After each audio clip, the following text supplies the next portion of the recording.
ان کو اللہ تعالیٰ وہ باتیں بتا دے گا جو ہمیں نہیں بتاتا. اللہ ان کو خواب کی تعبیر سمجھا دے گا, ہم نہیں سمجھ سکتے. تو یہ لاشعور میں انسان کی ہوتی ہے یہ بات. اور بھی اس پہ بہت ساری مثالیں, لیکن میں پھر وہ ہمارا یہ لیکچر جس کو ہم فوکس کر رہے ہیں وہ رہ جائے گا. تو ذوالقرنین کے ساتھ بھی یہی ہوا کہ وہ قوم جنگلی وحشی قسم کی تھی, لیکن ان کو طاقت کا بھی اندازہ ہو گیا اور بزرگی کا بھی اندازہ ہو گیا. پھر آ کے انہوں نے درخواست کی. طرز عمل سے یہ لگتا ہے کہ وہ قوم بھی مسلمان ہو گئی تھی, یعنی بغیر لڑائی کے اور بغیر کسی مناظرے بازی کے ذوالقرنین کا مذہب اس قوم نے بھی قبول کر لیا. تو کیا کہنے لگی حضرت ذوالقرنین سے, بھائی آپ ہمارا ایک کام کر دیں, آپ اتنے پاورفل آدمی ہیں. ان یاجوج و ماجوج مفسدون فی الارض, یاجوج ماجوج ایک قوم ہے جس نے زمین میں فساد مچا کے رکھا, آئے دن قتل و غارت کرتے ہیں وہ, اور ہمارے پاس ان سے لڑنے کی طاقت نہیں ہے. فہل نجعل لک خرجا, کیا ہم آپ کے لیے خرچ بنا سکتے ہیں, کچھ اجرت. خرچ کہتے ہیں خراج کا لفظ آپ نے سنا ہوگا, ٹیکس ہو یا اجرت ہو. تو ہم آپ کو کمیشن دیں گے اس کا, ہمارے پاس پیسہ بہت ہے, وسائل بہت ہیں, لیکن وہ ٹیکنالوجی ہمارے پاس نہیں ہے جو آپ کے پاس ہے. تو ہم دیکھ رہے ہیں آپ کو اللہ نے ایک بڑی قوت اور طاقت دی ہے, تو پیسہ ہمارے پاس بہت ہے, ہم آپ کو اس کی اجرت دیں گے. آپ نے یہ کرنا ہے کہ علا, اس بات پر ہم آپ کو اجرت دیں گے, تجعل بیننا و بینہم سدا, کہ آپ ہمارے اور ان کے درمیان ایک آڑ بنا دیں, ایک دیوار بنا دیں. یہ بہت بڑی دیوار بنانی پڑے گی اور پہاڑوں کو کے اس خلا کو ختم کرنا پڑے گا. وہ قوم آ کے ہم پہ حملے کرتی ہے اور ہمارا بہت نقصان کرتی ہے, تو آپ ایک ایسی آڑ بنا دیں جو ہمارے بس میں نہیں ہے. قال ما مکنی فیہ ربی خیر, ذوالقرنین نے فرمایا میرے رب نے جو مجھے ٹھکانہ دیا ہے, طاقت دی ہے, وہ بہتر ہے. کیا مطلب, مجھے تمہاری اجرت کی ضرورت نہیں ہے, میرے پاس بہت وسائل ہیں. دیکھیں استغنا بہت بڑی نعمت ہے. سلیمان علیہ السلام کا بھی یہی انداز تھا جب ملکہ سبا نے ہدیہ دے کے بھیجا نا, تو سلیمان علیہ السلام نے بھی یہ فرمایا تھا, ما آتانی اللہ خیر مما آتاکم, مجھے جو اللہ نے وسائل دیے ہیں وہ تم سے بہت زیادہ ہیں. تو ایسے موقع پہ اس طرح کی بات کرنا یہ تکبر نہیں کہلاتا, بلکہ یہ عین شکر ہے کہ بھائی میں کیوں کسی سے مانگوں. آپ نے بعض دفعہ مالداروں کو دیکھا ہوگا, یہ جملہ کہتے ہیں بھائی ہم کسی کے محتاج نہیں. تو اس جملے میں اگر اللہ کے شکر کی نیت ہے تو یہ اچھا جملہ ہے, اور اگر نیت ہے دوسرے کو نیچا دکھانا پھر یہ تکبر ہے. تو بعض وہمی لوگ کیا کرتے ہیں, کوئی بھی اس طرح کا جملہ زبان سے نکالتے تو فوراً اس پہ تکبر کا فتویٰ ٹھوک دیتے ہیں, یہ ٹھیک نہیں ہے. تو اس طرح کے جملے پیغمبروں سے بھی ثابت ہیں تو اور اہل اللہ سے بھی ثابت ہیں. حضرت ذوالقرنین نے فرمایا بھائی پیسوں کی مجھے ضرورت نہیں ہے, ما مکنی فیہ ربی, میرے رب نے جو مجھے وسائل دیے ہیں, خیر, وہ بہت بہتر ہے. تم کیا دو گے مجھے, کتنے پیسے دے دو گے؟ ہاں مجھے افرادی قوت کی ضرورت ہے, کیونکہ اتنے بھاری بھرکم پتھر اٹھا کے پہاڑوں میں لے کے جانا, لوہے کی پلیٹیں لے کے جانا, اس کے لیے افراد چاہیے, مزدور چاہیے, لیبر چاہیے. فاعینونی بقوت, تم مجھے میری مدد کرو قوت کے ساتھ. قوت چاہیے مجھے, پاور چاہیے, افرادی قوت چاہیے. یہاں قوت سے مراد ہے وسائل چاہیے, لیبر چاہیے, مزدور چاہیے. تو اجعل بینکم و بینہم ردما, میں تمہارے اور ان کے درمیان آڑ بنا دوں گا, دیوار بنا دوں گا. آتونی زبر الحدید, وہ قوت یہ چاہیے کہ دو تم مجھے لوہے کی پلیٹیں, یعنی اوپر چڑھانے میں میری مدد کرو ان کی. تو افراد چاہیے ہمیں بہت بڑی تعداد میں جو لوہے کی پلیٹوں کو لے کے پہاڑوں کے اوپر چڑھیں, اور کوئی بھی اس وقت جو بھی طریقہ انہوں نے اختیار کیا ہوگا, ان پلیٹوں کو ہم دونوں پہاڑوں کے بیچ میں رکھیں گے. حتی اذا ساوا بین الصدفین, یہاں تک کہ جب دونوں کنار, صدف کہتے ہیں پہاڑ کے کنارہ, دونوں کناروں کے درمیان ان لوہے کی پلیٹوں کو. اچھا یہاں بھی اندماج ہے, صنعت اندماج کا مطلب بہت سے واقعات قرآن بیچ میں حذف کر رہے ہیں. تو ایسا ہی نہیں ہے کہ بنی بنائی پلیٹیں, انہوں نے کوئی اسٹیل مل تھی اور وہ پلیٹیں پہلے سے تیار رکھی ہوئی تھی. ظاہر ہے ذوالقرنین نے کیا کیا, لوہا جمع کیا پہلے. حضرت ذوالقرنین نے کس قدر محنت لگی ہوگی, پہاڑوں کے درمیان بہت زیادہ لوہا چاہیے. تو کہاں کہاں سے پتہ نہیں کتنے مہینے کا یہ پروسیس ہوگا, کتنے سال اس پروجیکٹ میں لگے ہوں گے, کہاں کہاں سے لوہا جمع کیا ہوگا. ہو سکتا ہے زمین میں کھدائی کا کام شروع کیا ہو پہلے, کہ زمین سے لوہا نکالیں ہم, پھر اس لوہے کو گرم کر کے اس کو بھٹیوں میں گرم کر کے کیسے پلیٹوں کی شکل میں تبدیل کیا ہوگا. تو یہ کوئی آسان کام نہیں ہے, لیکن قرآن نے اس پورے واقعے کو حذف کر دیا اور مختصراً بیان کیا. آتونی زبر الحدید, جو لوہے کی پلیٹیں ہم نے تیار کی ہیں وہ لا کے دو. حتی اذا ساوا بین الصدفین, جب ان پلیٹوں کو دونوں پہاڑوں کے بیچ میں ایسے ایسے نصب کرنا شروع کر دیا, ایک پلیٹ آئے, پھر دوسری پلیٹ, پھر تیسری پلیٹ. یعنی اگر ایسے کر کے پلیٹ لگاتے تو یہ تو پلیٹ تو بہت ہلکی ہوتی, یاجوج ماجوج اس میں سوراخ کر دیتے, یا کچھ بھی اس کو توڑ دیتے, یا جلا دیتے, پگھلا دیتے بھٹی کے ذریعے, کچھ بھی کر سکتے تھے. تو پلیٹوں کو ایسے کر کے رکھا گیا, تو چوڑائی میں جو ہے وہ دیوار بنے. قال انفخوا, تو ذوالقرنین نے کہا اب ان میں آگ بھڑکاؤ. انفخوا کا مطلب پھونک مارنا ہے, لیکن یہاں پھونک سے بھٹی کی جو گرم کرنے کے لیے جو ہوا ڈالی جاتی ہے نا, جو جیسے آپ نے دیکھا ہوگا نا پرانے زمانے میں خواتین جو تھیں, وہ بوڑھی مائیں کیا کرتی تھیں, دادیاں, وہ ایک پائپ لے کے نا کوئلوں میں پھونک مارتی تھیں. اس سے کیا ہوتا ہے, وہ ٹیمپریچر بڑھتا ہے. آج بھی میں نے گاؤں دیہاتوں میں دیکھا ہے بھٹیوں میں کہ وہ ہوا کا پریشر بنانے کے لیے انہوں نے کچھ دیسی قسم کی مشینیں لگائی ہوئی ہوتی ہیں. ایک صاحب کو میں نے دیکھا کوئی سائیکل کا پہیے پہ پتہ نہیں کون سی مشین لگائی ہوئی ہے, اس سائیکل گھمائے جا رہے ہیں, ادھر سے ہوا نکل رہی ہے اور وہ لوہا پگھلنا شروع ہو گیا. تو بھٹی میں جو پہلے زمانے میں ٹیمپریچر بڑھایا جاتا تھا وہ ہوا کا پریشر بڑھا کے ہی بڑھایا جاتا تھا، یا ہو سکتا ہے کوئی گیس ہو جس کا پریشر بڑھانے کو انفخو سے تعبیر کیا جا رہا ہے. حتیٰ اذا جعلہ نارا، یہاں تک کہ جب ان پلیٹوں کو بہت زیادہ گرم کر دیا اور آگ کی طرح، وہ پلیٹیں بیچ میں نصب کر کے نا آگ کی طرح پگھلنے لگی، پانی کی طرح وہ پگھلنے لگی، تو قالا آتونی افرغ علیہ قطرہ، جب وہ گرم ہو گئی نا بہت زیادہ تو پہلے سے تانبا پگھلا کے رکھا ہوا تھا. یہاں بھی وہی تفصیل ہے کہ حضرت ذوالقرنین نے جو اتنا زیادہ تانبا پگھلا کے پہلے سے بالکل وہ پانی کی طرح تانبا پگھلایا ہوا تھا. میں نے دیکھا ہے جو کاپر ہے پگھلتا ہوا بھٹیوں میں، مجھے تو ایسی چیزیں دیکھنے کا بڑا شوق ہے، تو وہ اتنا زیادہ اس کا ٹیمپریچر ہوتا ہے نا کہ ایسا لگتا ہے جیسے جہنم کی آگ ہے. اللہ ہم سب کو محفوظ رکھے. تو میں کبھی کبھار جب یہ آیت پڑھتا ہوں تو میں سوچتا ہوں کہ کیا کتنا بڑی مقدار میں حضرت ذوالقرنین نے کہاں سے تانبا جمع کیا ہوگا، پھر اس کو کیسے اس زمانے میں، جو صدیوں پرانی بات ہے، جب ٹیکنالوجی نے اتنی ترقی نہیں کی تھی، اس کا تو اشیر اشیر بھی نہیں تھا، لیکن کیسے اس کو پگھلایا ہوگا انہوں نے، حضرت ذوالقرنین نے. وہ کسی دیگڑے میں جناب اتنا زیادہ، پھر دیگ کہاں سے لائے ہوں گے، وہ دیگ تو خود پگھل جائے گی. اس کے لیے مخصوص قسم کی ایک کوئی میٹل ہوتا ہے کہ اس کا ٹیمپریچر اور تانبے کا ٹیمپریچر میں فرق ہوتا ہے، کہ تانبا جس ٹیمپریچر پہ پگھلے گا تو اس دھات کو، تانبے کو جس دیگ میں ڈالا جائے وہ اس ٹیمپریچر پہ نہ پگھلتا ہو. یہ کوئی پتھر کی دیگ ہوگی، جو بھی ہوگا، لیکن بہرحال یہ ساری چیزیں محیر العقول ہیں.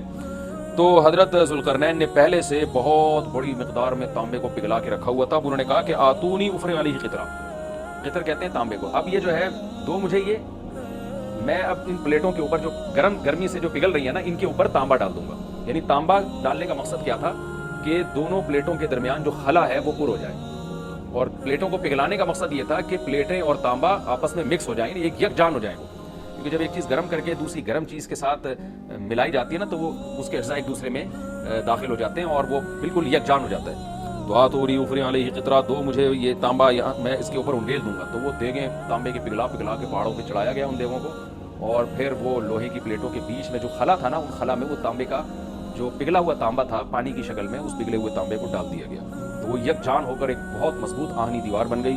فَمَا اسْطَاعُوا أَن يَظْهَرُوهُ، اب یاجوج ماجوج میں اس کی استطاعت نہیں رہی کہ اس پہ چڑھ سکیں. وَمَا اسْتَطَاعُوا لَهُ نَقْبًا، اور اس دیوار میں نقب کی استطاعت بھی نہیں رہی. کتنا لمبا سوراخ کریں گے اس کو کھود کے، یہ بھی ان کے لیے ممکن نہیں رہا. جب اتنا زبردست پروجیکٹ چند مہینوں میں یا چند سالوں میں مکمل ہوا، یا چند دنوں میں، اس کی حقیقت اللہ ہی جانتا ہے، لیکن یہ بہت بڑا پروجیکٹ تھا، بہت ایک شاندار کام تھا، جو شاید اس زمانے میں بہت مشکل ہو. اس زمانے میں آپ سوچیں کہ کتنا مشکل ہوگا، لیکن ذوالقرنین نے جب اس پروجیکٹ کو مکمل کیا، قال ھذا رحمۃ من ربی، وہی بات، تکبر نہیں کیا کہ میرا کمال ہے، دیکھا، اور پھر شو بازی شروع کی، نا نا نا نا نا، ھذا رحمۃ من ربی، یہ میری رب کی طرف سے رحمت ہے.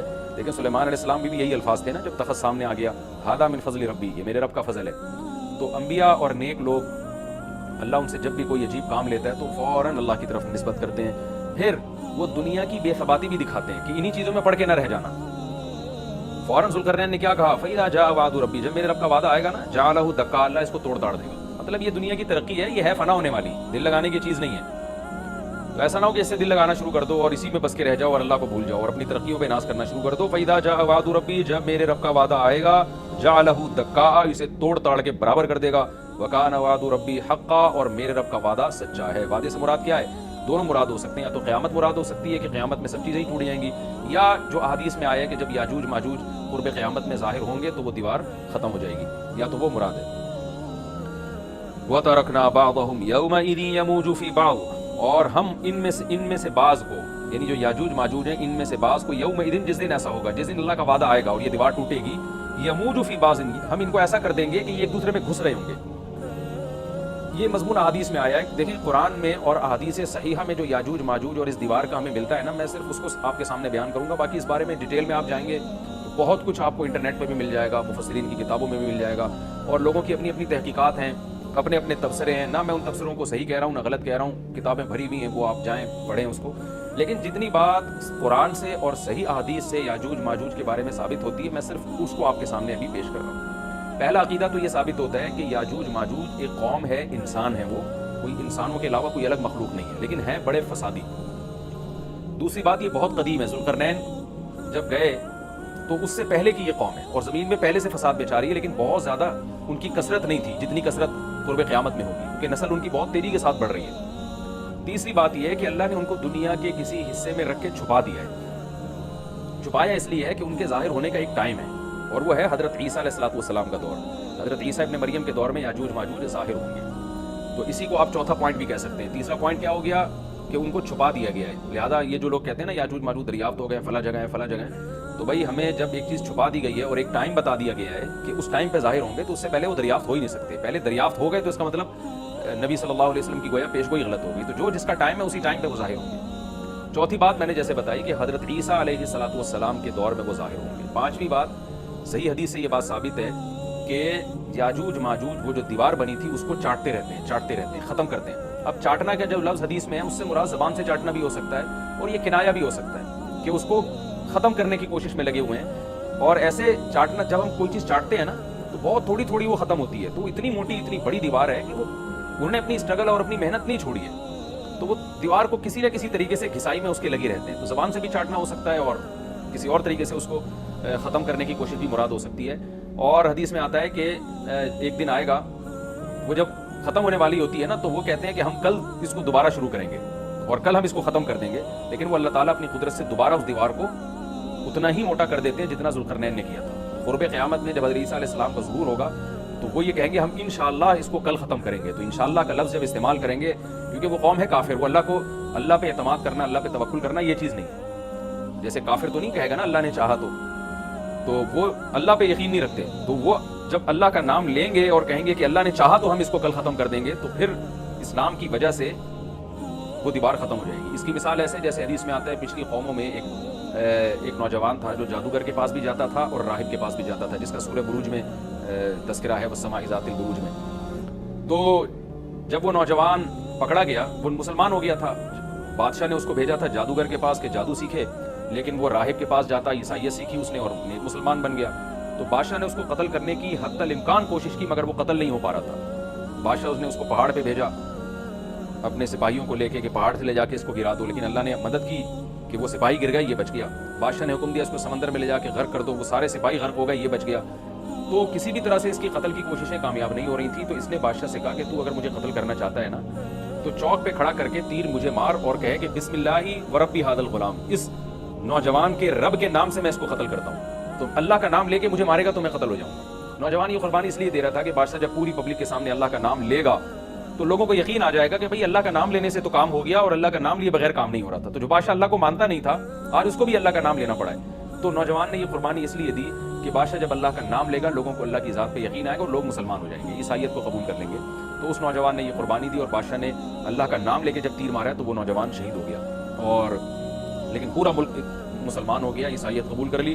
اور سورہ بروج میں پھر اللہ نے ان کا تبصرہ کیا, ان کا واقعہ بیان کیا ان کے بارے میں کہ کیسے بادشاہ نے خندقیں کھود کے پوری قوم کو جو ہے وہ جو دین سے پیچھے نہیں ہٹے ان کو کس طرح سے آگ میں پھینک دیا ان سب. تو اس سے پتہ چلتا ہے کہ کافر بھی بعض دفعہ جب اللہ کا نام لیتا ہے نا تو اس کو دنیاوی فائدہ ہو جاتا ہے. تو یاجوج ماجوج بھی تنگ آ کر پھر اللہ کا نام لیں گے اور کہیں گے اللہ نے چاہا تو ہم اس دیوار کو کل ختم کر دیں گے, اور بالآخر وہ دیوار ختم ہو جائے گی. پھر قرآن کے الفاظ ہیں آگے کہ جب یہ دیوار ختم ہوگی وَتَرَكْنَا بَعْضَهُمْ يَوْمَئِذٍ. اچھا میں بتا رہا تھا کہ حدیث سے کیا پوائنٹ پتہ چلتے ہیں, تو یہ 5 پوائنٹ ہو گئے. چھٹا پوائنٹ یہ کہ حضرت عیسیٰ ہی کے دور میں یہ کسی وبا کے ذریعے ہلاک ہو جائیں گے.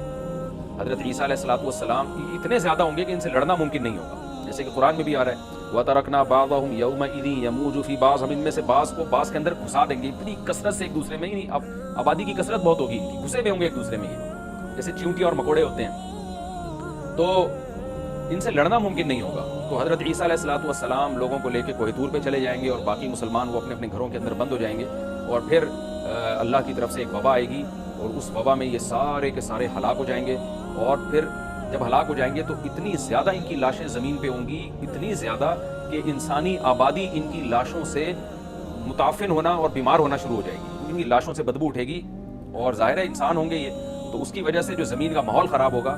پھر حضرت عیسیٰ علیہ الصلوۃ والسلام اللہ سے دعا مانگیں گے کہ اللہ تعالیٰ ان کو کسی طرح ٹھکانے لگائے, کوئی انتظام کرے. پھر حدیث میں آتے ہیں بارشیں ہوں گی اور سیلاب آئیں گے اور ان کی لاشیں بہہ کے پانیوں میں جا کے سمندروں میں جا کے ختم ہو جائیں گی. اللہ تعالیٰ ان کو اس طرح سے ٹھکانے لگائے. امید کرتا ہوں آپ سب لوگوں کو ہماری ویڈیو اچھی لگی ہوگی. اگر اچھی لگی ہے تو اسے لائک اور شیئر ضرور کریے گا. ملتے ہیں نیکسٹ ویڈیو میں, تب تک کے لیے اللہ حافظ.